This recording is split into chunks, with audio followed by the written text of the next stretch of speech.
Muito boa noite, pessoal. Muito boa noite. Hoje, dia 24 de maio, 20 horas e 2 minutinhos. Acho que uma live ilustre, se é que eu posso dizer assim. Por que é uma live ilustre? Porque hoje a gente recebe aqui o Ronaldo Rodrigues, que ele é diretor executivo do BTG Pactual e responsável pelos fundos imobiliários de tijolos do banco. Só que hoje o assunto está bem endereçado, a gente sabe muito bem qual que vai ser a tônica. A gente vai falar sobre o BRCR11, BTG Corporate Office Fund, que é o maior fundo corporativo do mercado, né? Antes de mais nada, quero lembrar todos vocês aí de curtir o nosso vídeo, compartilhar com os amigos. Tem aqui algumas coisinhas que a Suno já compartilhou para vocês, a planilha de controle de investimentos e o relatório do radar de fundos imobiliários para que vocês possam conhecer. Então, é isso. Bom, por que essa live é especial? Porque já há algum tempo os nossos assinantes, as pessoas que nos acompanham aqui, vinham pedindo para a gente falar sobre o BRCR. Então, eu quero agradecer o BTG, foi uma live assim que a gente conseguiu, com muito esforço, essa agenda com o Ronaldo. Quero agradecer o Michel, quero agradecer todo o time do BTG por disponibilizar o Ronaldo para que a gente possa falar numa riqueza de detalhes muito grande, uma vez que há muita demanda por informação, então eu quero cobrir aqui o máximo que eu puder. Um forte abraço também ao Crestano, um abraço ao Rui, à turma toda do BTG, que sempre nos atende muito bem. Ronaldo, seja bem-vindo pela primeira vez no canal e que eu quero crer que você vá voltar mais vezes. Seja bem-vindo. Obrigado, Baroni. Obrigado pelo convite. É ótimo participar aqui nesse fórum de bate-papo. A gente já tentou fazer essa conversa algumas vezes. Felizmente ou infelizmente, acabaram acontecendo diversas operações e negociações no meio do caminho, que a gente fica focado, né, na conclusão e na finalização, e em alguns determinados momentos fica ali um pouco limitado aqui esse tipo de conversa, até em questão de horário. Mas agradeço pelo convite novamente, vai ser ótimo essa nossa troca de ideia aqui, e estou sempre à disposição para outras conversas, seja de corporativo, seja de shopping, enfim, o que falar um pouco do nosso mercado, que é muito rico. Maravilha. Ronaldo, eu não poderia começar essa live de um jeito diferente, tá? O fundo, o BRCR11, ele veio ao mercado em 2010, ou seja, a gente já consegue fechar um ciclo imobiliário, né? Então, assim, eu queria que você, muito sinteticamente, fizesse um grande apanhado, né? O fundo é o maior corporativo do Brasil, 125 mil cotistas. Assim, que você nos pudesse sensibilizar com talvez uma ou duas lições aprendidas, o que você entende que é o BRCR hoje, frente ao que ele foi no passado, enfim, qual é o conforto que você pode dar aos cotistas de como está sendo gerido o fundo hoje? Claro, vamos lá. Eu acho que essa pergunta me vem à cabeça primeiro dois principais pontos. Acho que tem uma infinidade de características que eu poderia citar aqui, ou de histórias ao longo da gestão do fundo, tanto na gestão passada quanto da gestão atual, mas dois pilares principais me vêm em mente. Primeiro, é o relacionamento com o nosso investidor. Então, como você falou, hoje nós somos um fundo com mais de 100 mil cotistas, que cada vez cresce mais. É um fundo que, assim como muitos da indústria, cresceu muito a sua base de investidores nos últimos 3 anos. E um aprendizado, um ponto forte do nosso fundo, da nossa gestão nessa trajetória, é buscar estar o mais próximo possível com os nossos investidores. Tá? Então, acho que o mercado deve ter percebido nesses últimos 2 anos da gestão atual que a gente tenta estar mais próximo do nosso cotista, ter um feedback mais veloz, mais ágil, quase que simultâneo. Então, hoje o nosso site é todo atualizado, a gente tem métricas de timing de resposta por e-mail, por telefone, a gente tenta participar o máximo possível das conferências. Por exemplo, amanhã a gente vai participar da CEO Conference aqui do BTG Pactual, estou com a agenda lotada com todas as reuniões. Então, acho que manter um bom relacionamento com o nosso investidor, de fato ouvir, se colocar nos pés do nosso cotista, ouvir nas assembleias, ouvir nos fóruns de conversa, ouvir nos canais de comunicação, e dar uma resposta rápida, não basta só ouvir e compreender. Então, a gente tem que ser rápido na análise, na interpretação do que de fato o cotista precisa e para onde a gente tem que direcionar o fundo. E um segundo pilar, para ser sucinto aqui na minha resposta, acho que é o foco da gestão. Então, o BC Fund, os cotistas do mercado também devem ter percebido que nos últimos pouco mais de 2 anos, o fundo se direcionou para um veículo muito mais focado em ativos de alta qualidade, com uma exposição maior a São Paulo, maior exposição a ativos AAA, com diferencial competitivo.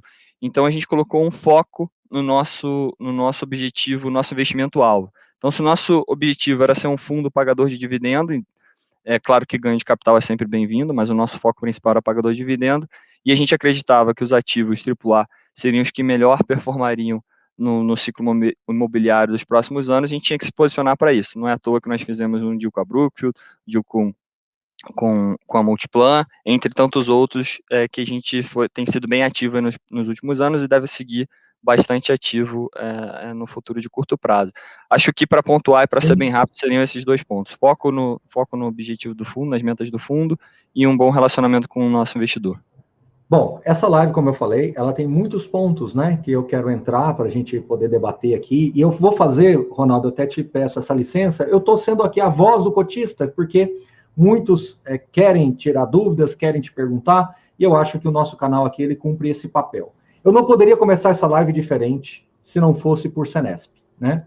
Ou seja, como você mesmo pontuou, o fundo direcionou mais para ativos AAA, tanto evidenciado que vocês anunciaram uma locação recentemente de mais de 8 mil metros quadrados no Eldorado, praticamente zerando a vacância do Eldorado, vacância no BFC praticamente zerada, Diamond, depois você pode dar uma temperatura de como é que vocês estão sentindo a melhora do mercado corporativo, vamos falar sobre isso, mas desde algum tempo, Rio de Janeiro, vocês zeraram vacância no Rio de Janeiro, ou seja, incrível, né? Montreal ainda apresenta um pouco ali, mas é por regime de competência, então aquela vacância, vocês já anunciaram também que ela vai desaparecer ali do relatório gerencial em breve, ou seja, vacância zerada, mas Senesp ainda continua sendo um calcanhar de Aquiles do fundo. Desculpa me estender na pergunta, mas é um ativo volumoso, é um complexo corporativo, a gente sabe que a concorrência ali, ela é predatória, a gente sabe que o eixo de desenvolvimento da cidade acabou não indo para ali, né? Se apostou no passado sobre isso, mas acabou não indo. E você tem ali agora que diminuir aquela vacância para que no futuro você possa pensar em fazer uma gestão ativa, né? Não seria prudente, pelo menos se eu fosse gestor, vender um ativo vago, você perderia valor. Ou seja, eu posso assumir, Ronaldo, que hoje o grande turnaround, né, a grande virada de jogo de BRCR vai ser o dia que vocês conseguirem superar toda essa dificuldade de Senesp. E desculpe a extensão da pergunta, mas é porque eu acho que é a grande dúvida dos cotistas de BRCR11. Não, Baroni, não tem nenhum motivo para pedir desculpa. Eu acho que o diálogo ele tem que ser franco e direto, e a gente tem que abordar todo e quaisquer pontos aqui do nosso fundo. E de fato, o Senesp, eu acho que é o ponto um ativo, né, e uma temática extremamente interessante e complexa, digo mais, sobre o fundo. Só falando um pouco rápido só de alocação, depois a gente pode entrar um pouco mais em detalhe disso. De fato, a gente tem sido muito forte na alocação. Hoje a gente tem um time que trabalha aqui na gestora, no BTG Gestora, focado para alocação. Então, a meta desse pessoal é baseada em novas locações, em renovatórias, em passar os índices, em nutrir bom relacionamento com os locatários. A gente gosta de ter um relacionamento de longo prazo com as nossas contrapartes. De fato, a gente teve ótimas notícias, todos os últimos informativos mensais, salvo engano, dos últimos 4 meses, nós apresentamos novas locações. Agora, uma mais recente, inclusive foi matéria de um comunicado do mercado, um fato relevante, pelo volume da locação, foram mais de 8 mil metros no prédio Eldorado, e de fato o Senesp ele passa a ganhar ainda mais relevância nessas novas locações, porque, como você bem mencionou, nós zeramos a vacância do Rio. Hoje nossa exposição ao Rio está 100% alugada, a nossa exposição a São Paulo, ex-Senesp, também virtualmente 100% alugada. Hoje nós estamos com uma vacância financeira do nosso fundo abaixo de 10%, com as novas locações, isso... E também está concentrado em Diamond, praticamente. Que está concentrado em Diamond, mas que, como você me perguntou, existem locações avançadas em andamento ali, então deve se resolver relativamente no curto prazo, então volta o Senesp ganhar mais relevância. Hoje o Senesp ele tem mais de 35 mil metros de área vaga, nossa parcela, então a gente está, a grosso modo, em grandes números, com metade do ativo ocupado, metade do ativo vago. Da parte ocupada, o locatário mais relevante é o Banco do Brasil, como o mercado todo sabe, que é um contrato novo, um ótimo inquilino, uma ótima parceria que a gente tem certeza que vai durar um longo período de tempo, e a gente também acredita no potencial de expansão no imóvel, muito por conta do perfil de ocupação desse locatário. Enfim, a virtualização dos gerentes e diversas atuações dos bancos tendem a eventualmente reduzir os espaços em agências e aumentar em ativos como, por exemplo, um Senesp, que tem um custo de ocupação muito baixo. Então, vamos para, de fato, o que a gente tem feito no ativo. Né? Primeiro vai uma análise. Né? O Senesp, ele é um ativo B, que fica no outro lado da marginal. O perfil de locatário que ocupa o complexo, até pelo seu custo de ocupação, é um perfil de locatário que tem o seu desempenho muito mais atrelado à economia real. Então, no momento em que a gente tem uma recessão, no momento que a gente tem um aumento de desemprego, pelo perfil de locatário do complexo ser um perfil de locatário intensivo em capital humano, normalmente, se você tem uma onda de demissão, é muito mais provável que o retorno diário, a devolução, a entrega diária seja maior nesse perfil de ativo. Não é à toa que ao longo do último ano a gente de fato teve muito embora a gente tenha tido novas locações, a gente teve um aumento da vacância no complexo.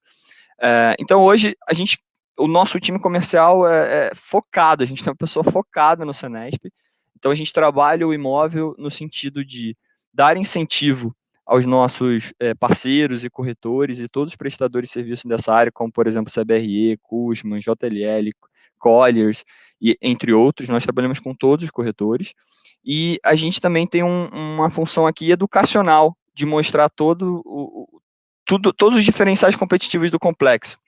Muito embora ele seja do outro lado da marginal, ele é um complexo que tem um shopping com uma área de serviço enorme, é um complexo que tem uma área arborizada enorme, é uma laje com uma eficiência incrível, uma laje de 3 mil metros quadrados, quadrada, sem colunas, com um pé direito altíssimo, com um interpiso entre os andares. Para quem não sabe o que é interpiso, de fato isso não é muito comum, mas entre os andares de ocupação de escritórios, você tem um subandar, um interpiso de quase 2 metros, em que você consegue fazer todo o cabeamento, ar-condicionado, mudança de layout e qualquer readequação que você precise fazer na sua laje, você consegue fazer enquanto você está em operação. Então, no horário comercial, você consegue fazer uma mudança de layout da sua empresa utilizando esse interpiso. Você coloca os funcionários da obra, etc., trabalhando ali enquanto a sua empresa segue operante.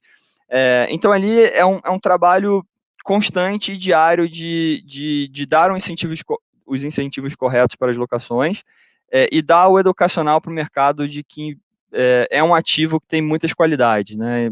Excelente relação de estacionamento por metragem, tem uma boa infraestrutura de cabeamento, recepção.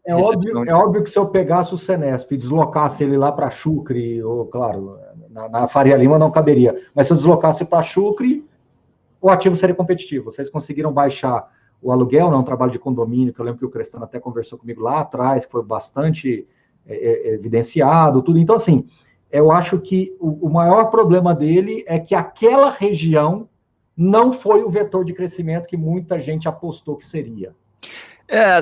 Sim, de fato é um complexo, assim, nós reduzimos o valor condominial, era mais do que R$25 o metro quadrado, o valor do condomínio, hoje está abaixo de 13, então é uma redução aí a grosso modo, de 50% do custo de ocupação. É um valor de locação baixo, então se você pegar um informativo mensal do fundo, a média do valor de locação do ativo está próximo de R$40 o metro quadrado. Então, somando os R$40 de ocupação, de locação, mais o condomínio A13 e o IPTU, é um custo de ocupação, entre aspas, muito barato. E o complexo é incrível, assim, ele é um baita de um complexo, mas, de fato, a localização é um impeditivo para alguns locatários. Fato é que a gente consegue sanar esse problema, esse contratempo em alguns locatários, como, por exemplo, a gente incluiu, dada a solicitação em interlocução quase que diária com os nossos locatários, nossos inquilinos, a gente incluiu uma empresa de van.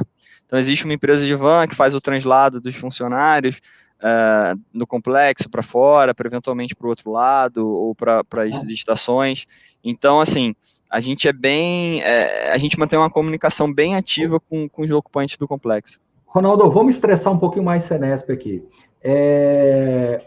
Imaginando o quê? Imaginando que você venda o ativo hoje, na sua visão de gestor, vender um ativo com 50% de vacância, a participação que é do fundo, você correria um risco de ser julgado, inclusive, pelos cotistas, de tá vendendo mal ou tá destruindo o valor para o cotista. Correto, meu raciocínio? Perfeito. Perfeito. Agora vamos evoluir no raciocínio. Partindo do pressuposto que você loque mais um pouco da área, talvez não zerando vacância, mas saindo de uma vacância de 50% para uma vacância de 20%, 25%, alguma coisa.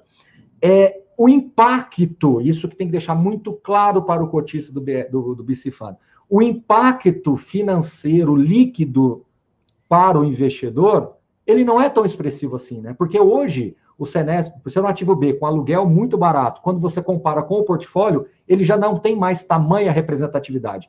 Ouso eu dizer que esses 8 mil metros quadrados que você locou no Eldorado pode ter mais impacto real para o cotista do que você locar 30 mil no Senesp. Falei bobagem?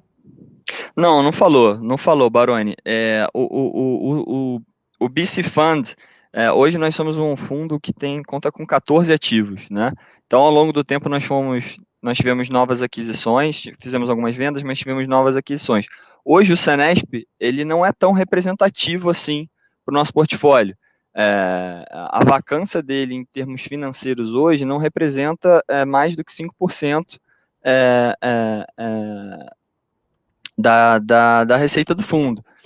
Então, em termos práticos, claro que qualquer receita a mais é muito bem-vinda, seja 0,5%, 5% ou 50%. A gente trabalha aqui para isso.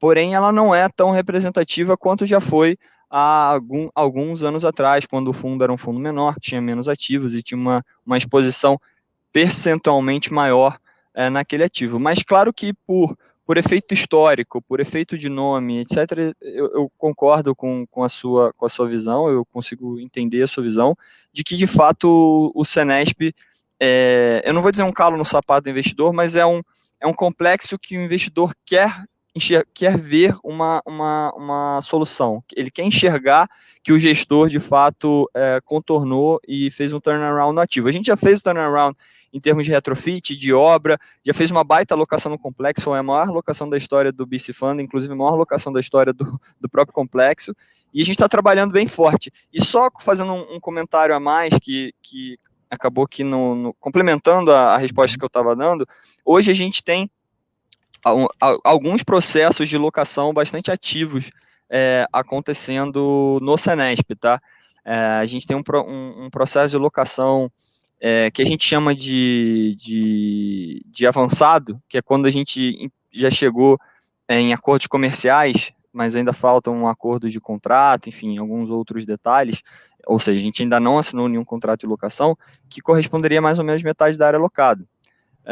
Claro, isso não resolve o problema, hoje está 50% vago, mas você caminhar gradativamente com uma ocupação de 60%, 70%, 80% já é um bom sinal.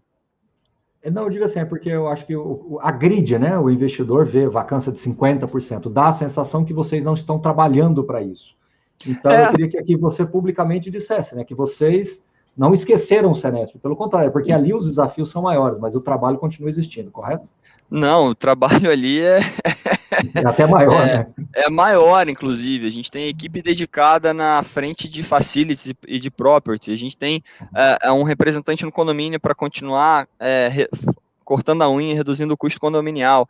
Também a pessoa responsável por ter essa interlocução com o locatário, por exemplo, incluir uma empresa de vans no complexo por uma demanda deles. A gente tem pessoa comercial focada também nas locações, porque muito embora a vacância do complexo tenha aumentado muito por conta da situação econômica que a gente se encontra, nos últimos informativos a gente também apresentou novas locações no complexo. Claro que tem um fator enxuga-gelo ali, está saindo, nos últimos 12 meses mais saiu do que entrou, mas tem entrado. Então a gente trabalha muito focado no complexo. Como você falou, é o ativo do fundo hoje que corresponde à majoritariedade da vacância do nosso portfólio. Ele é aquele então, a gente filho tem que dá, sempre é atenção. aquele filho que dá trabalho, mas o pai e a mãe não desiste, fica lá lutando até o final, né? Ele vai tirar nota boa, vai passar de ano. Vai passar de ano. Bom, estressamos tudo que poderíamos de Senesp. Se alguém tiver mais alguma dúvida, a gente fala, mas eu preciso ainda levantar outros pontos. Um outro ponto que eu queria levantar com você, Ronaldo, é com relação à alavancagem do fundo, né? Muita gente preocupada. Então, primeira pergunta, o fundo está com a alavancagem bem equacionada, né? Ele tem uma exposição ali em IPCA, o pessoal estressou um pouquinho porque o IPCA sobe e impacta a despesa financeira. Resumo da ópera, a alavancagem está bem equacionada dentro do fundo ou você vê no radar uma necessidade assim de uma emissão a toque de caixa para resolver, uma venda forçada de um ativo? Como é que está isso bem resolvido aí na sua cabeça? Vamos lá. Hoje o fundo ele está bastante longe do limite de alavancagem, então a gente tem um limite de alavancagem de 30% líquido. Então, basicamente, a conta aqui para os nossos investidores é você pegar o quanto que nós temos de alavancagem, tirar do nosso caixa e dividir pelo nosso patrimônio. Então, ainda está longe dos 30%. Mas sobre pré-pagamento, nós não temos nenhuma urgência de fazer uma emissão a toque de caixa para fazer nenhuma espécie de pagamento. Nós temos uma dívida hoje atrelada ao Cidade Jardim, de 120 milhões, e uma dívida no Diamond Tower, de 486 milhões de reais. Mesmo sobre a ótica do ativo, ainda é um LTV bastante baixo. De fato, essa dívida de IPCA, que é a dívida menor dos 120 milhões de reais, hoje é uma dívida que ela onera bastante o fundo na sua distribuição caixa, e é uma dívida que, de fato, nós temos interesse e estamos sempre estudando o pré-pagamento. Aqui é uma dívida que ela veio com o ativo, então ela é uma herança. Há pouco tempo atrás, não diria nem anos, mas diria ano passado, ainda era uma dívida que gerava valor, ou seja, a remuneração, o custo dessa dívida era inferior à remuneração do equity que a gente havia aportado para a aquisição desse imóvel, mas hoje essa conta virou por conta, né, enfim, de como o mercado tem acompanhado a subida, a escalada do IPCA. Então, é uma alavancagem, sim, que de fato a gente olha com bastante atenção para fazer o pré-pagamento. É uma dívida que a contraparte aqui é o Kinea, que é um outro player imobiliário da indústria, acho que eu não preciso nem mencionar, e existe, sim, de fato, cláusula de recompra e de pré-pagamento, então é bem possível aí que num horizonte de não longo prazo a gente efetue o pré-pagamento dessa dívida, mas, de novo, sem necessidade, a toque de caixa. Então, não há nada no radar, tipo, preciso resolver isso mais rápido, porque isso vai só... Está bem equacionado. Essa é a grande pergunta do cotista. Está bem equacionado. Exato. E uma dívida que está longe ainda do seu vencimento. No limite, se o fundo tivesse carregado até o vencimento, salvo engano, ainda tem mais do que 2 anos aí pela frente. Falando nisso, tem um CRI do edifício Urbanity, foi um CRI convertido, foi uma operação assim bem interessante que foi feita há alguns anos, 1 ano e meio, posso estar falando baixo, está passando tão rápido, né, Ronaldo? Parece que foi ontem que as coisas... Parece. Parece acho que está indo para 2 e eu estou aqui falando 1 ano e meio, acho que está para 2. Que é um CRI conversível, né, que vocês têm uma remuneração, mas vocês podem converter em aquisição do ativo do Urbanity, né?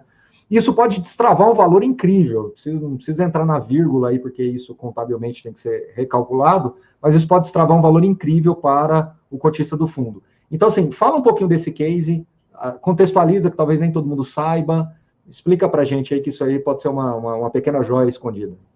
Claro, vamos lá. O BC Fund, há alguns anos, fez uma operação com o Urbanity. Nós emprestamos dinheiro para a HIG, que é a nossa contraparte aqui na operação, que é um private equity imobiliário. Preciso só fazer uma interrupção aqui, ó. Acabaram de falar no chat. Baroni, suas perguntas são justamente o que eu gostaria de perguntar. Eis a importância. Que o Michel nos ouça, né? Aí, ó. Que o Michel nos ouça, né? Deve estar ouvindo. Então, um abraço, Michel. Eis é por que eu estava querendo tanto trazê-los aqui. Vamos lá. Não, seria legal até em um futuro próximo o Michel vir aqui também bater um papo da mas gestão. Mas aí a live tem que subir para 3 horas, né? Não dá 1 hora. Você vai ser um canal de streaming aí de mais 3, 4 horas. É isso aí. Vai lá. Urbanity. Então nós fizemos uma operação o BC Fund deu recursos para aquisição desse imóvel, e esse empréstimo de 130 milhões, se não me falha a memória, tem como lastro, tem como garantida a operação Urbanity Corporate, que fica na região da Chucre, e além disso foi estipulada uma opção de compra do ativo, onde o BC Fund seria detentor dessa opção de compra. Salvo engano, essa opção ela tem duração de até 5 anos, então a gente ainda tem um horizonte aí de tempo razoável para analisar se faz ou não faz sentido. As métricas de compra desse imóvel elas não foram divulgadas por razões de privacidade de acordo com a nossa contraparte, mas existe um cap rate pré-estipulado de aquisição com travas de valor mínimo e de valor máximo, que também não foram divulgados. Essa opção, no momento em que ela puder ser exercida ao longo do prazo em que seja possível e seja viável exercer essa opção, a gente vai analisar se essa opção está dentro ou fora do dinheiro. Ao longo desde que foi criada essa opção, ela já esteve dentro do dinheiro, já esteve fora, e a gente só vai saber isso de fato no momento que nós pudermos exercer. Mas na prática foi uma forma extremamente criativa e interessante de você criar um pipeline futuro para o fundo sem penalizar o cotista. Então era um prédio que estava em incorporação, com uma vacância obviamente de 100%, porque ele ainda estava sendo incorporado, mas é um prédio de boa qualidade, com boa localização, e que eventualmente faria algum sentido para o fundo fazer a aquisição e fazer a sua compra. No entanto, o BC Fund, sendo um fundo pagador de dividendos, principalmente naquele momento em que o fundo passava por um processo de turnaround, de redução de vacância, aumento de sua distribuição, não fazia sentido incorporar mais um ativo com uma vacância alta. Então, Pode falar. Não, eu ia falar que eu ia fazer uma brincadeira se eu fosse o gestor, né? Eu exercia o call de compra por X e vendia por X vezes 20% no dia seguinte e ficava com o spread da diferença. É uma boa estratégia, né? É uma ótima estratégia. Assim, na prática, um cenário factível, no momento da possibilidade do exercício, se a opção estiver dentro do dinheiro, ou seja, se fizer sentido financeiro para o fundo fazer a aquisição, eventualmente a gente pode fazer uma aquisição atrelada já com venda e gerar um ganho de capital para o cotista. Então, de fato, você foi cirúrgico no seu comentário de que pode ter sim, pode, né, uma possibilidade, é uma opção, vai depender de condições de mercado, de condições de locação e etc., mas pode sim ser uma joia que não está tão escondida, né?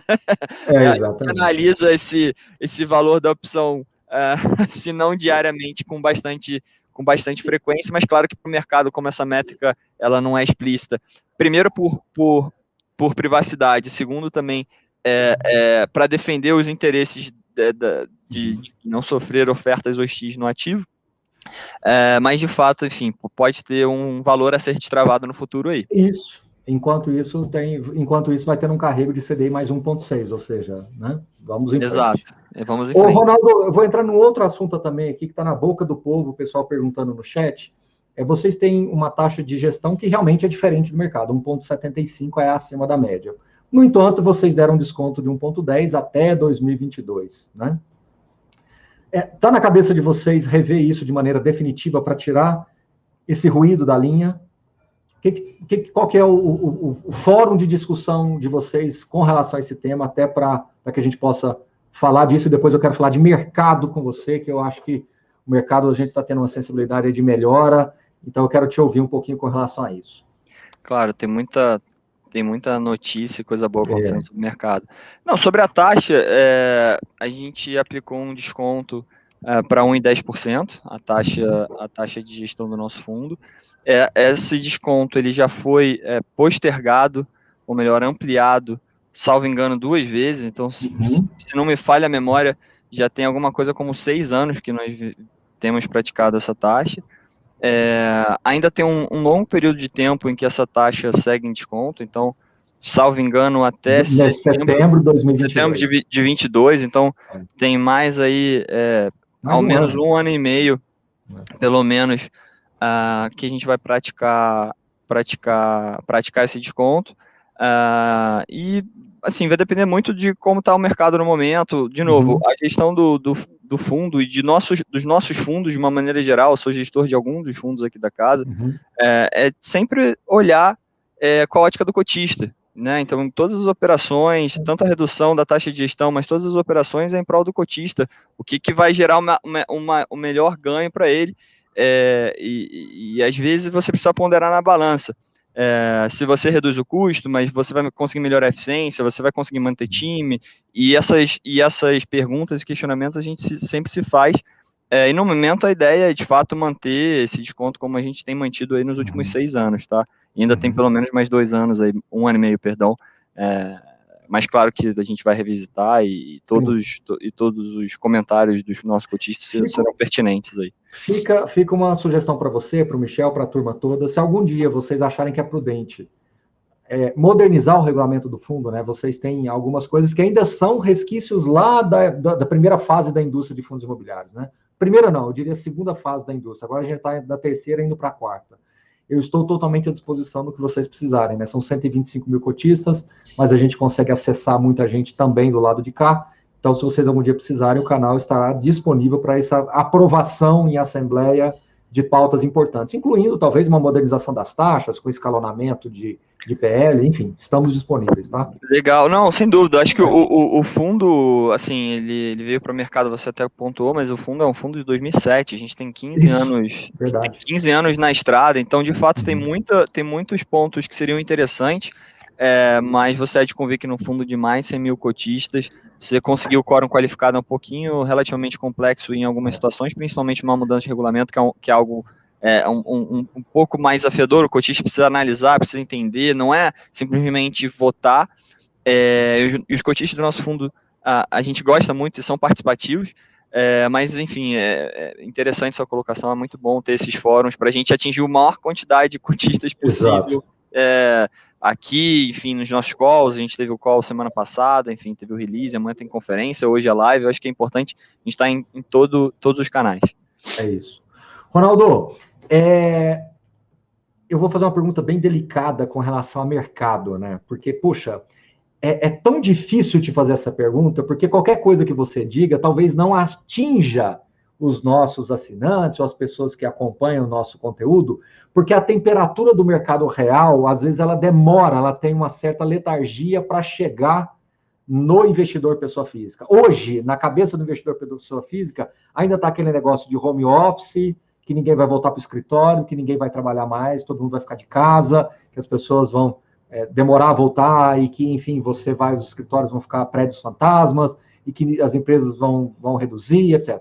Mas quando fala com pessoas como você, o profissional que está aí na temperatura real, recebendo o telefonema do consultor imobiliário, entrando em call com um possível locatário, a temperatura é diferente. Então, eu queria pedir licença aos nossos assinantes que abrissem um pouco aí a visão agora para interpretar a maneira como o Ronaldo vai trazer esses próximos 3, 5 minutos de conversa. Porque uma coisa que eu aprendi, Ronaldo, foi sentir mais a temperatura do mercado real. O home broker, ele não reflete o mercado real. E a gente fica insistindo com isso, né? Então, Ronaldo, abra para a gente um pouquinho dessa temperatura e eu tenho certeza que o que está na sua mesa aí é o que está na mesa da grande maioria dos gestores de fundos hoje. O mercado está mudando e, como sempre, há essa letargia. Então, vamos tentar ouvir de coração e peito aberto aí o que você está sentindo nessas últimas semanas. Claro, vamos lá.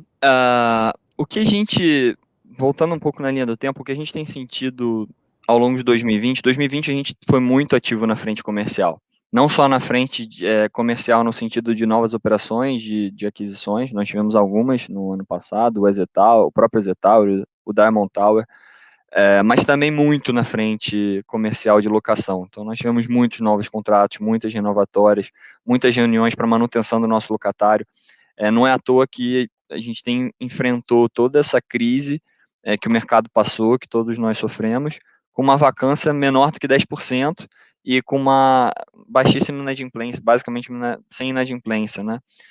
Então, isso reflete que essa proatividade, o alto e bom grau de qualidade de crédito dos nossos locatários, eu acho que é o principal principal ponto aqui, mas também essa nossa interlocução diária, de entender, eventualmente um locatário está pensando em rescindir, mas voltando ao exemplo da van, às vezes você bota uma van, um transporte dentro do complexo já sana o problema daquele locatário, então o nosso papel aqui é muito participativo. Tá?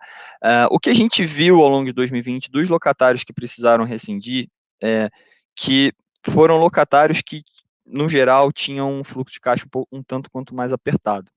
Tá? Se vocês observarem os nossos ativos, principalmente os ativos de mais alta qualidade, que hoje correspondem a quase 80% do nosso portfólio, eles não sofreram tantas rescisões. Os ativos que sofreram mais rescisões foram ativos como, por exemplo, o Senesp. Então, de fato, não foi o modelo de home office, pelo menos olhando para o nosso mundo aqui, tá? E eu estou falando principalmente do eixo Rio-São Paulo, que é onde nós temos posição de ativos. Mas o fator home office não impactou de uma maneira significativa o aumento da vacância. Eu sou economista, enfim, cheguei a fazer estatística, então vou usar alguns termos como não foi significativamente relevante no nosso portfólio. É claro que tem a sua relevância, é claro que pesa, mas não foi relevante do ponto de vista estatístico, tá? Então, as empresas que rescindiram são as empresas que sofreram com o fluxo de caixa, as empresas, como eu falei, que são muito atreladas à economia real, muito intensivas de capital humano, e que quando a economia sofre, elas sofrem na veia. Vou dar um exemplo, por exemplo, de call center. Nós tínhamos alguns call centers no nosso ativo, e eles foram uma das primeiras classes, dos primeiros setores aqui que sofreu.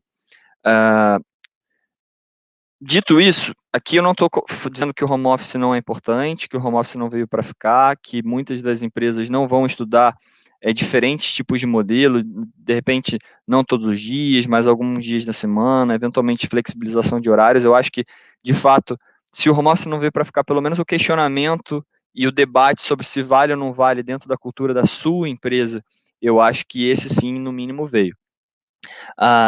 Em contrapartida, essas empresas que tiveram fluxo de caixa apertado, principalmente pela crise, e não tanto pelo home office, rescindiram, a gente tem as empresas que cresceram nos últimos 12, 18 meses. A gente tem empresas que tiveram que fazer novas contratações de funcionários. Então, ao longo de 2020, essas empresas contrataram seus novos funcionários, elas cresceram de escala, mas elas não aumentaram espaço. Por quê? Porque os seus funcionários estavam no modelo de home office, não fazia sentido ainda fazer novas locações, mesmo já tendo um volume maior de colaboradores, não fazia sentido porque esses colaboradores não tinham um horizonte de tempo para voltar ao escritório. Então, ao longo de 2020, não tiveram grandes locações. Ao passo que em 2021, principalmente o que a gente tem visto no último mês, isso mudou um pouco de figura. Essas empresas que cresceram nos últimos trimestres, vamos dizer assim, que aumentaram a quantidade de colaboradores, agora já estão vislumbrando uma retomada dos escritórios de uma maneira mais voluptuosa. Então, hoje, se a gente tem uma média de ocupação dos nossos ativos de algo como 30%, 40% dos funcionários da população ativa daquele prédio, as empresas já estão se planejando para uma retomada de 50%, 60%, 70% até, enfim, quando elas vão fazer os 100%. Não é à toa que elas já estão se planejando, que nós tivemos, por exemplo, semana passada, o anúncio de uma locação de quase 8 mil metros. E essa empresa foi basicamente isso que eu estou, mesma estrutura que eu comentei agora, uma empresa que precisava de um espaço, que não fazia sentido alugar antes, porque os seus colaboradores estavam em home office. Hoje ela já está enxergando um horizonte com a vacinação, enfim, com a perspectiva futura aí no horizonte dos próximos 6 meses. Já está imaginando uma retomada dos seus espaços de trabalho e de escritório, então já faria sentido fazer essa alocação, porque ainda tem o prazo de obra, de estruturação do layout, de botar mobília, a gente sabe que tem bastante insumo em falta hoje, então eu digo assim, então eu posso assumir que as empresas não tinham horizonte em 2020, mas ao passo que a vacinação iniciou e a gente pelo menos consegue enxergar um horizonte pelos próximos 4 a 6 meses, as empresas já começam a acelerar seus processos de consolidações ou expansões nos condomínios. E isso chega na tua mesa aí mais rápido do que no home broker, né? Exato, assim, acho que a perfeita colocação. As empresas elas estão mais ativas, então o planejamento que elas tinham de em algum determinado momento alugar, chegou o determinado momento. Agora a gente está no determinado momento para alugar. Tanto que a gente, nos últimos 3 informativos mensais, fez algumas locações e a gente tem hoje mais de 30 mil metros de possíveis novas locações, o que é um volume muito grande. Há muito tempo a gente não via um volume E tão vamos grande de negociação lembrar que assim. nós mergulhamos na crise lá no final de 2019, né, início de 2020, se uma empresa, uma companhia precisasse locar 3 andares contíguos, ela não conseguia em lugar nenhum de São Paulo, praticamente, né? Exato. Então, assim, a gente tem que lembrar do contexto que nós estávamos em final de 2019 e início de 2020. A gente não pode tirar esse tipo de situação. Não tinha essa possibilidade, né? Então, vale reforçar esse ponto. Bom, então, Ronaldo, dado que essa temperatura vem aumentando, né? E os fundos corporativos, muito bem, na prática, vamos jogar o português direto. Na prática, o impacto na renda foi marginal, praticamente nenhuma inadimplência, e os fundos negociando aí com 20%, 25% de desconto no patrimonial, né? Não só a BRCR, mas alguns outros também. Onde eu quero chegar com tudo isso? Essa assimetria entre mercado real e home broker parece que é algo recorrente, a gente já viu isso outras vezes. Eu posso assumir com você de que o pior momento já tenha passado, que a gente está num processo de reversão? Olha, Baroni, da minha ótica que é um pouco complicado fazer esse tipo de afirmação. Não estou falando do BC-Fund, eu estou falando de mercado corporativo. Não, sim. Mas eu consigo entender a sua colocação. Um comentário que eu posso fazer, acho que para talvez corroborar com a tese, é o seguinte: aqui na gestão do fundo, a gente está lidando direto com o empresariado, né? Então, o papel do time comercial é ter interlocução direta com os nossos locatários. Se a gente hoje não pode almoçar, não pode fazer reunião, que seja por conferência, que seja por telefonema, que seja por live, enfim. Então a gente está a gente precisa estar numa conexão diária com o nosso locatário, o nosso inquilino e os nossos potenciais inquilinos. Então a gente consegue ter um cheiro do que esse empresariado, sejam os donos das empresas, sejam os diretores das empresas, sejam os analistas das empresas que começam a estudar a reocupação do imóvel ou a sua expansão, a gente consegue ter isso de uma maneira talvez mais rápida do que o mercado. A gente tenta se blindar muito aqui de ter viés, né? Claro que é importante nós assistimos todo tipo de notícias, estarmos conectados com tudo que está acontecendo real time, conforme acontece, mas também é importante a gente ficar atento aos sinais do chão de fábrica, entre aspas. Qual que é o nosso chão de fábrica? É justamente essa interlocução que a gente tem com as empresas. É conversar com um diretor responsável por facility da empresa, entender se eles já estão fazendo teste eventualmente para voltar, se eles já estão fazendo um cronograma de retorno de ocupação, se ele aumentou o corpo de funcionários, ou a gente faz estudo, por exemplo, das portarias dos nossos complexos para saber se aumentou a quantidade de utilização de crachá nas roletas para entrada, em quais horários. Então, assim, todo esse tipo de dado, a gente gosta muito de informação de número. Todo esse tipo de dado, ele ajuda a gente a entender para onde o mercado está indo, justamente para a gente focar a nossa tese de investimento. Então, assim, eu corroborando com essa tese, eu digo, no chão de fábrica, o processo de retomada já se mostra muito mais acelerado do que parece estar nos preços de tela, vamos dizer assim. Maravilha. Isso, era isso que eu acho que eu queria tirar de você. Acho que é importante a sua temperatura, tá? Pessoal, fiquem até aí, nós temos mais uns 15 minutinhos aqui, e eu quero dar 2 recadinhos finais, surpresa para vocês aí, então fiquem até o final, que vale a pena vocês aguardarem. Ô, Ronaldo, eu não vou te colocar nessa situação, porque você não pode, eu conheço o compliance do BTG, ele é bem rígido com relação a alguns pontos, então a gente não vai dar guidance, mas eu posso falar que, na verdade, hoje o BC-Fund ele já está aí orbitando entre 6,6, 6,7 até 7,1, 7,2, mas de yield anualizado. Mas, considerando essas novas locações e fim de carências, né, a gente tem que lembrar que tem todo um fluxo. O BC-Fund ele tem uma demora um pouquinho em absorver as novas locações, até pelo regime de competência, ele tem uma mecânica um pouco diferente dos outros fundos. Então, o Ronaldo não pode responder esse tipo de coisa, mas eu estou falando aqui com vocês. Agora, Ronaldo, o que eu preciso falar é o seguinte, muitos investidores, às vezes, falam o seguinte, poxa, o BC Fund ele faz giros de portfólio para tentar reduzir vacância, mas logo depois a vacância aparece. E fica sempre nesse estica e puxa, né? Você acredita, dado o portfólio hoje, e considerando essas informações que você tem na mão hoje, você acredita que a pandemia atrasou o processo de consolidação, mas você segue confiante que no curto médio prazo esse sentimento do cotista talvez vai ser diminuído? Veja o que eu estou te perguntando. Não estou querendo dizer que vai locar e nada, mas esse sentimento, né? Porque, poxa, fez aquele giro lá atrás, a vacância diminuiu, vendeu aqueles ativos do Rio de Janeiro, etc. Vacância diminuiu, mas depois ela aumenta de novo. Você entendeu a minha pergunta? Eu acho que é mais uma questão de sentimento, de feeling mesmo, né?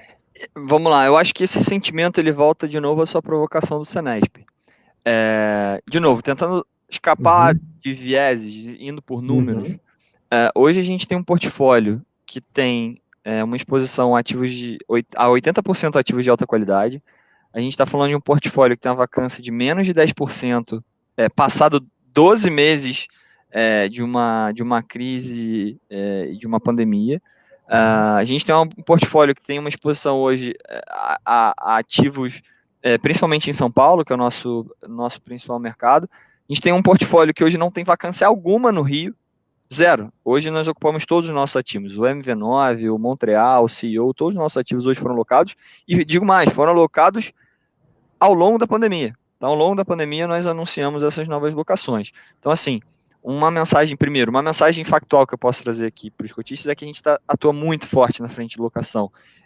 A gente, de novo, dentro da gestora, hoje a gente tem profissionais designados exclusivamente para locação. A gente criou em algum outro fórum, em algum outro momento a gente pode conversar um pouco de estrutura, mas hoje a gente tem time interno de property management, a gente tem time interno de comercial novas locações, a gente tem um time interno de M&A, que são essas novas aquisições, eventualmente os desinvestimentos. Mas indo pragmaticamente acho que para o ponto principal da sua pergunta, que é o sentimento, eu acho que o sentimento de novo recai sobre o Senesp. Vamos materializar para todo mundo, Ronaldo? Senesp com 35 mil metros de área vaga. O Diamond com 7 mil, mas o Diamond, quando vocês compraram, vocês já tinham um sentimento, um cheiro de que essa vacância viria. Por isso que vocês criaram a mecânica da... Exatamente, perfeito. Perfeitamente. Beleza. Então, até o contrário, você acredita que, pelo menos eu estou pensando com a cabeça de um gestor de fundo imobiliário, você faz uma renda garantida, entra na vacância, quando você sai dessa vacância lá na frente, você pode capturar um valor de aluguel maior do que o original. Ou falei bobagem? Possível, extremamente possível. Acho que a estrutura, principalmente dessas nossas aquisições do Morumbi, elas foram justamente com esse intuito. Então, vamos dar uma proteção, vamos criar uma proteção para o nosso fundo de médio prazo, que são essas rendas mínimas garantidas de 2 e 3 anos, basicamente. Vamos nos posicionar numa região que a gente acredita pra caramba da cidade, uma região que de fato já tem crescido e vai crescer muito. Vamos nos posicionar em ativos que são, na nossa visão, os melhores ativos da região, que são os ativos que têm, de fato, o melhor... uma crise pela frente, eu tenho que atravessar. Vamos atravessar, então tudo bem, vamos atravessar. A gente já sabia que ia ter algumas rescisões, vamos colocar uma renda mínima garantida, uma estrutura que proteja o nosso cotista no curto, médio prazo. No meio do caminho, a gente vai trabalhar pra caramba para alugar esses espaços, para fortalecer nossos contratos, seja aumentando o prazo, seja aumentando penalidade, ou seja substituindo por locatários que tenham um bom risco de crédito, e vamos estar bem posicionados para dar uma pernada lá na frente. Locatário que entrar lá, que você não vai machucar a renda do cotista. Exato. Então, assim, em termos, voltando para o ponto que eu acho que não é um ponto no sentido de números, é um ponto mais de sentimento, é o Senesp. E ali, de novo, tem gente focada na locação. Mas eu preciso concluir. Eldorado já é público, a vacância vai quase zero, né? Isso. A Montreal é zero, porque aqui ainda fala de 828, mas é zero. É zero. 828 no BFC, ou seja, nós estamos falando de praticamente meio conjunto, meio andar. Meio andar. Nós estamos falando de 586 no EZ Towers.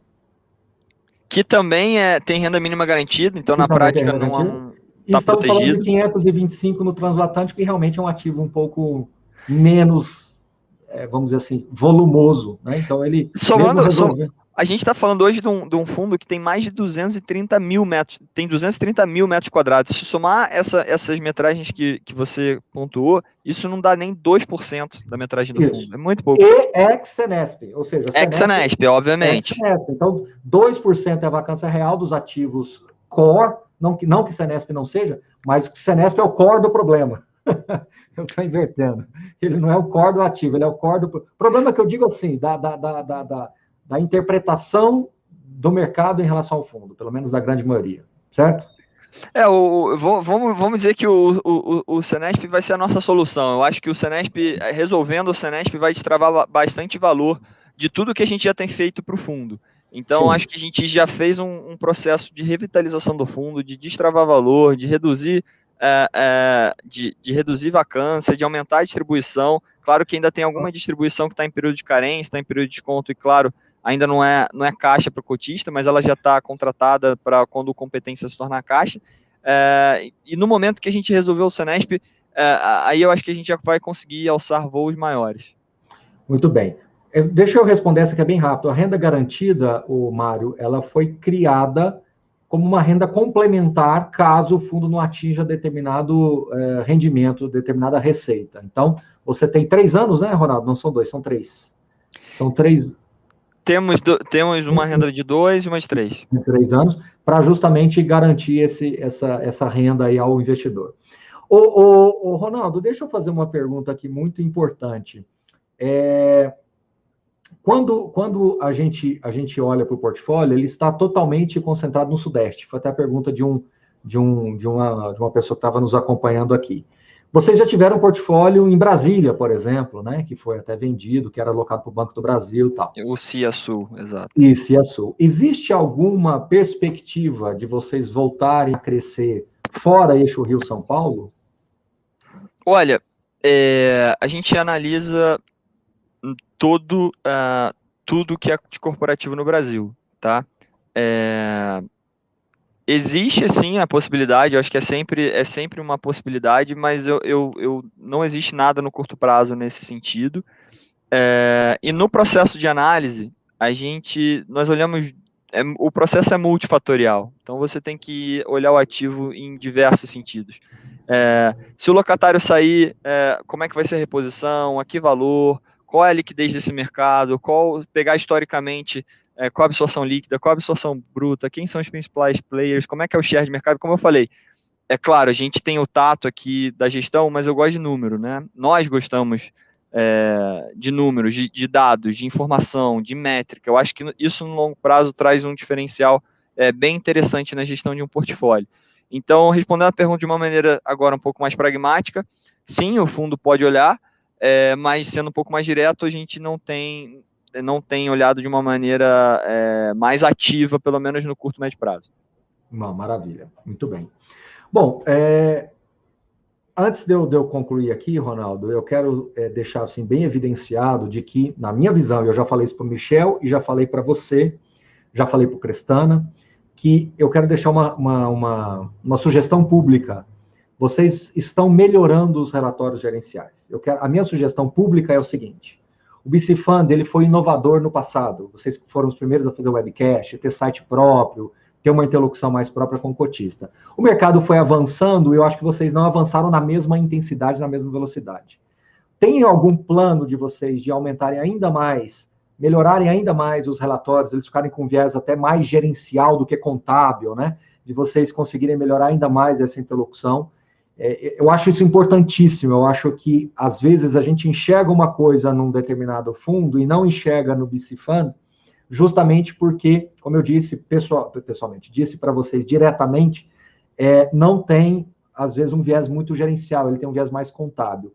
Eu queria que você falasse sobre isso para a gente caminhar para o encerramento, e mais uma vez, fiquem todos aí que eu tenho 2 surpresinhas para falar para vocês. Vai lá, Ronaldo. Claro, vamos lá. Eu acho que é super importante a gente evoluir ao longo do tempo. Então, o BC foi um dos primeiros a ter fundo, a ter calls trimestrais, informativos mensais, e a gente está num processo de melhoria do nosso informativo. A nossa planilha de fundamento, eu convido os nossos investidores a olharem. Então, além do nosso informativo mensal, que é um documento em PDF, Word, etc., nós também colocamos no site, sempre no primeiro dia útil de todo mês, uma planilha de fundamentos que ela é riquíssima em dados para análise. Tem toda a parte de dívida, de alavancagem, de caixa, de investimentos, de histórico, ela é bastante completa. No último mês, a gente teve um processo de revitalização do nosso informativo mensal, trazendo algumas informações que já estavam, na verdade, já eram de posse do mercado, porque já constavam nessa planilha, mas elas vinham de uma forma mais visual, mais gráfica, com uma estética interessante, que facilitava, enfim, você já conseguia olhar direto no informativo e acessar os principais indicadores do fundo. Então, de fato, a gente está num processo constante de melhoria. Acho que você também contribui bastante nessa frente de pontuar o que você enxerga como interessante. E aqui eu aproveito, inclusive, para também fazer uma chamada pública. Inclusive, eu fiz essa chamada na semana passada no nosso call trimestral. Eu convido a todos os nossos investidores que utilizem os canais de comunicação do nosso fundo. A gente tem o site, o www.bcfund.com.br. Nós temos o nosso e-mail, que é o contato@bcfund.com.br, e é um canal, claro, todos os canais são bem-vindos, a gente está atento a todos os veículos, mas se os nossos cotistas nos propuserem melhorias, ou o que eles gostariam de enxergar, ou uma mudança de formato, a gente é bem receptivo. Então, entrem em contato conosco, nos mandem e-mail, nos liguem, sejam participativos, e a gente está sempre 100% à disposição aqui para fazer as adequações possíveis. E eu quero fazer um elogio público. Eu falei com o Michel, pedi muita coisa para ele me prometeu que ia realmente ir melhorando, e de fato o último relatório já melhorou. Mas eu tenho consciência que o Michel sabe que é um processo constante, né, de melhoria constante, não é uma coisa definitiva. E só do Michel ter se sensibilizado com isso, eu já fiquei bastante satisfeito. Né? Claro, isso aqui, o Michel, eu, os demais gestores, é um processo dinâmico. Então, todo novo informativo, se vocês olharem, inclusive, a própria planilha de fundamentos, que, de novo, eu convido os investidores a analisarem, eventualmente, passam os meses, novas abas surgem. Nós falamos, será que é interessante a gente colocar isso? Será que esse tipo de informação é interessante para o nosso cotista? E a gente vai e traz a base histórica. Então, não só a gente inclui informação nova, como a gente inclui o que tem de todo o histórico dos últimos 10 anos do fundo. Então, de novo, é um processo de melhoria do Michel, meu, de todos os gestores aqui da casa. Eu acho que é muito importante o mercado nos pontuar, nos informar, porque até no último informativo mensal, por exemplo, não tem informações novas. São todas informações que sempre foram veiculadas, mas eram informações que estavam no formato de Excel e agora estão no formato de Word. E, de novo, é um processo, como você falou, de constante melhoria. A gente está aqui, foi, inclusive, voltando, agora que a gente está finalizando a nosso bate-papo, voltando para o primeiro assunto do nosso bate-papo. Comunicação direta com o nosso cotista e feedback ágil e veloz. Então, entre em contato comigo, entre em contato com o time. A gente é extremamente aberto e extremamente disponível para ouvir. Claro que tem muitas informações que às vezes nos pedem que, até por regulamentação, nós não podemos informar. Algumas informações, elas nos trariam problemas em termos de concorrência. Não, e tem filosofia também, Ronaldo. Agora, eu não estou querendo defendê-lo, mas eu preciso falar isso para as pessoas. Tem gestor que, quando eu peço algum guidance no relatório, ele gosta mesmo de dar uma margem, ele gosta. O BTG não gosta de dar guidance, a gente tem que respeitar a filosofia, o compliance de cada um. Então, assim, a gente tem que saber entender também que cada gestor tem as suas prerrogativas, né? A gente não pode impor que o BRCR venha com guidance. Por isso que eu não vou insistir em te perguntar isso, porque eu sei que como é a filosofia de vocês. Então, é assim que se joga um jogo, respeitando as partes, né? O Ronaldo, antes de te passar a bola final, as duas surpresinhas que eu falar para vocês. Confirmadíssimas. Semana que vem, live com o MXRF 11. Gestão do fundo vem aqui falar com vocês. O fundo com a maior quantidade de cotistas do Brasil, 375 mil cotistas. André Mazetti vem falar. E na quarta-feira que vem, uma das lives mais esperadas, gestão do Veritá, para vir aqui explicar o porquê que demorou para alocar, como é que está o fundo hoje. Então, tenho certeza que duas lives vão agradá-los bastante, assim como foi a de hoje. Ronaldo, mande meu abraço aí ao Michel e à turma toda, nem sei como te agradecer. Que você volte mais vezes, hein? Por favor, não deixe acumular tanto assunto assim. Espero que quando você voltar, essa vacância do Senestro já esteja bem reduzido e já não salte aos olhos, assim, que a gente consiga falar até mais de outros assuntos, perspectivas de renovação de portfólio, novas aquisições, etc. Mas obrigado mesmo, viu? Baroni, eu que agradeço o convite. É uma conversa esperada aí há bastante tempo. Tem bastante tempo que a gente tenta marcar. Ensaiamos essa conversa. Mas, né? Felizmente, bastante notícia positiva aconteceu no meio do caminho, que nos deu bastante trabalho aqui. Eu falo em nome do Michel, dos outros gestores, de toda a nossa equipe. A gente gostou do convite, foi ótimo bate-papo. Eu acho que é um canal de comunicação extremamente interessante para nós termos com o mercado, com os analistas, com os nossos cotistas, que é uma linguagem, é um bate-papo mais informal, então a gente consegue abordar os mesmos temas com outra ótica, então acho super interessante. E aqui fica o meu agradecimento. Eu gostaria de reforçar aqui um pedido aos nossos cotistas. A gente super topa essa interlocução, então entrem em contato conosco, nos procurem, nos mandem mensagem, puxem nossa orelha, nos deem elogio, fiquem à vontade para falar com essa nova gestão do fundo, e tenho a certeza que essa nova gestão aqui da nossa frente corporativa está atuando muito forte nas novas locações, trabalhando muito forte aí para, enfim, que os nossos cotistas tenham o melhor resultado no longo prazo, que é o que a gente acredita aqui. Olha, a temperatura como é boa. Quando eu falo para vocês que eu recebo a temperatura real, ó, muito esclarecedora. Vê se conseguem fazer isso mais vezes, né? Então, assim, muito esclarecedora a live. Tem uma aqui, ó, que legal, ó, não fugiu de nenhuma pergunta. Então, acho que isso tudo mostra, o Ronaldo, e você é prova viva disso, o tanto que eu, do lado de cá, cobro de vocês, a gente sempre cria essa interlocução, sempre fica falando, e é muito importante trazê-lo aqui para transferir isso para as pessoas. Eu falo que o meu processo aqui numa live como essa é transferir o sentimento da gestão para os assinantes, para as pessoas que nos seguem e vice-versa. Eu acho que esse é o nosso objetivo aqui. Então, de peito aberto, e é isso aí. Começamos a semana com chave de ouro. Obrigado, viu, Ronaldo? Legal. Boa noite, pessoal. Muito obrigado. Boa noite, pessoal. Então, boa semana para todos vocês. Valeu. E tem uma live muito importante na quarta-feira. Depois a gente fala e dá mais detalhes, mas as 2 da semana que vem já estão avisadas. Obrigado, Ronaldo. Valeu.